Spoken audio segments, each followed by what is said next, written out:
Darkness falls for one and all. It's the moment of truth, a battle we can't lose. Sacrifice everything, fight for what's right. Oh yeah! Hey, what's up everybody? What's going on and how you doing? Okay, sure, we can go with that. Okay, so with the coronavirus pretty much taking over the world and getting rid of all sports for the next foreseeable future, I figured, hey, why not we take a look at a cartoon about a sport, aka NFL football. Let's do this. And definitely not be a cash grab. The nerve! A show that was created and aired back on Nickelodeon in 2010. Yeah, and what a show it was. Full of craziness, bizarre villains, fierce kids, and the love of all things football. And to teach the kids more about the league. That sounds wonderful. I am the biggest Pittsburgh Steelers fan ever! I go to every game, home and away! I have a signed Terry Bradshaw jersey. I gotta have that. Tough!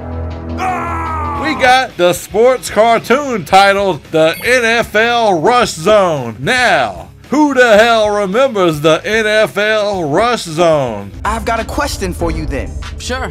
Why don't I feel a loss of power? Asking the real questions, I see. The show itself was just something to behold. You almost wouldn't believe what you're watching on the screen is real. Well, the show did last for 3 seasons of 65 episodes, with the first season having these shorter, like 2 to 3 minute episodes, and the animation of it wasn't the best.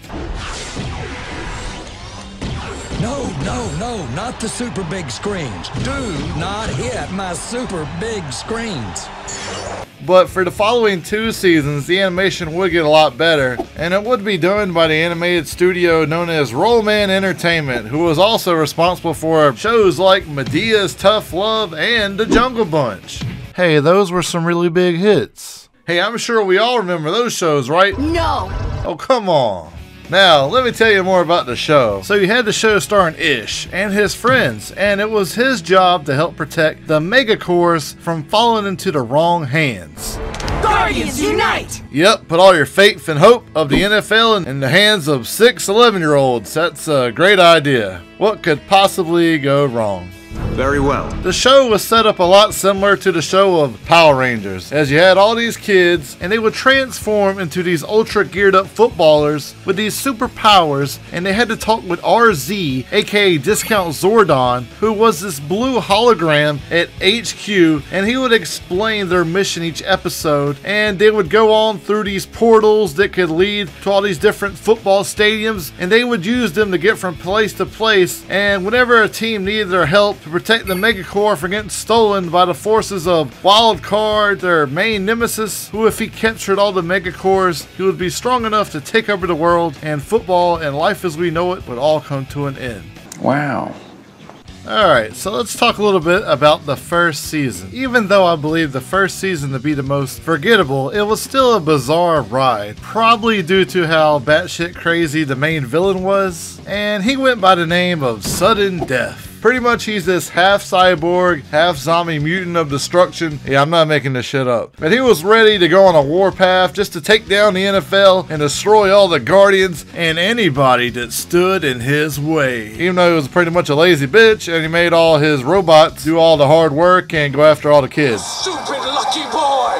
Luck has nothing to do with it. You mess with the wrong team. Oh yeah, what now, Sudden Death? Just got owned by a little kid. How's it feel? So, yeah, he just sends out his robot army to attack 11-year-olds. Man, what a guy. What a prima donna bitch at work. I will capture the Megacores. You also got the villain in the second season, and he's known as WildCard. Cause, whoa, that's a name that's gonna strike fear into your heart. Better watch out for WildCard. He's crazy, and he's this over-the-top, edgy McEdgelord, looking like some Playmobil discount General Grievous. Really?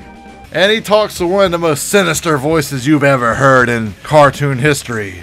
I am ever closer to victory, destroying RC, the NFL, and the world. And like I said, he's the main thread of the second season. Alongside him, his assistant Dropkick, who, seemed to have his own agenda against the NFL and his plans to stop the Guardians at all costs, just like the leader Wildcard. But his connection with RZ and Wildcard, there's also this really interesting twist you find out in season 2. And I don't want to spoil it for you, but I did find it interesting, and I'm glad they incorporated it into the show. Don't touch your remote! It won't matter, I'm on every channel! Man, shut the fuck up. Now, the dialogue for the show, well, it was kind of hit or miss at times. You guys were solid. Thanks. That was a good day, but I've had bad days too. Everybody make mistakes. So, do you get an apartment or a room there or what? Do you even sleep? Very funny. I sleep, just not on the job. Like you guys. Oh, you're hilarious. Take out the trash. Another thing the show did was they would have the actual players cameo and do voiceovers, and sometimes the voiceovers were pretty good and other times they were pretty bad. There's no better way to learn about someone else than to walk in their shoes, even if they're cheerleader shoes. Yeah, that was horrible. So you had the show starring Ish, and it was his job to help protect the 32 megacores from falling into the wrong hands. The Wikipedia page describes Ish as a natural-born leader of African-American descent. He is hip, funny, smart, insightful, caring, and brave. He loves video games and football, and he has a winning personality that endears him to his community. And you know what I gotta say about that description of Ish? Yeah, it's pretty accurate, so yeah, let's go with that. This guy thinks of everything. In the second season, hey, he gets introduced with all of his friends who would also become Guardians just like him. Alright, so starting things off with one of Ish's closest friends, we have the character of Ash. No, not that Ash. We're talking about Ash Reynolds, this white chick who's this red-haired girl who is this strong, independent, female token character of the group. That's how a coward plays it. I'm not a coward. A real hero isn't afraid to show his face. And she wasn't gonna back down to nobody, and she was a fierce competitor. Man, she sounds just like Ish, but in a girl form. Hey, but she ain't making you a sandwich. She's her own woman, and she's gonna show you that women too can play some hardcore football just like the boys can. Alright, you got Troy. He didn't plant his foot and sell the move. I could have scored on that throw. He's this sarcastic Korean kid who likes talking a lot of smack because he's got a lot of confidence. And he just ain't gonna let nobody tell him how to do something. He's voiced by Johnny Young Bosch, because why the fuck not, who was also the Black Power Ranger in the old Power Ranger show. Say what? So, he does a really good job. He's slightly cocky, but he's one of those characters that you kind of root for because he really does care about his friends, and he puts them first, and he's gonna do his best to have their back. You got Marty, who is pretty much the comic relief character. He's this hyperactive jokester of the group. You got Tua. Hey, and he's not your stereotypical Mexican either. He's a Samoan American, and he's the brute strength for the group, and he's got a lot of heart, and he's a pretty chill and laid back dude. Hey, but if you ever piss him off, he ain't got no problems with knocking your ass out. Who put that there? Let's get the Megacore and get out of here. And lastly but not least, you got Ricky. Best character, hands down. He was this Latino kid with lots of mad skills, and he was just oozing with confidence. Now that's chill. This kid, he just wanted to impress his dad, but his dad was too busy being a tool because all he cared about was winning. I did my best, Dad.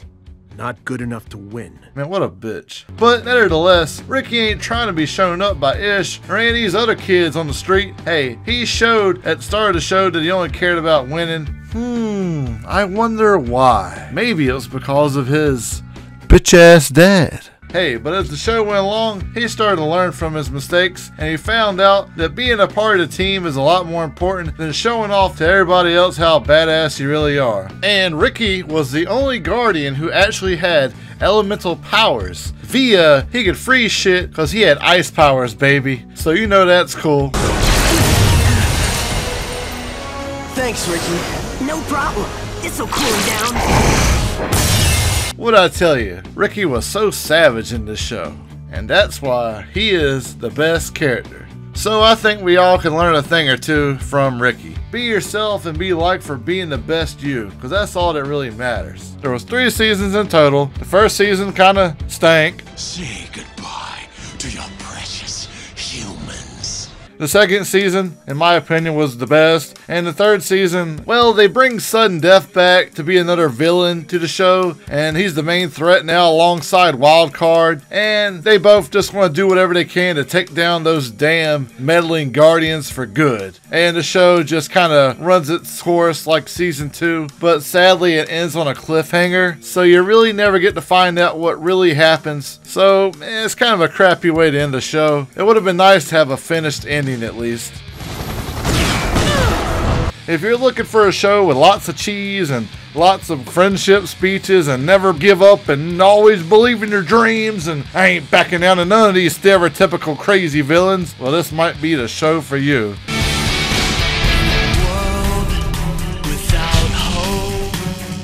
Darkness falls for one and all. The show did have a theme song though, and it was done by the band Forever the Sickest Kids, which is, you know, a pretty good band I'd kind of highly recommend. Even though the lyrics to the song were a tad generic,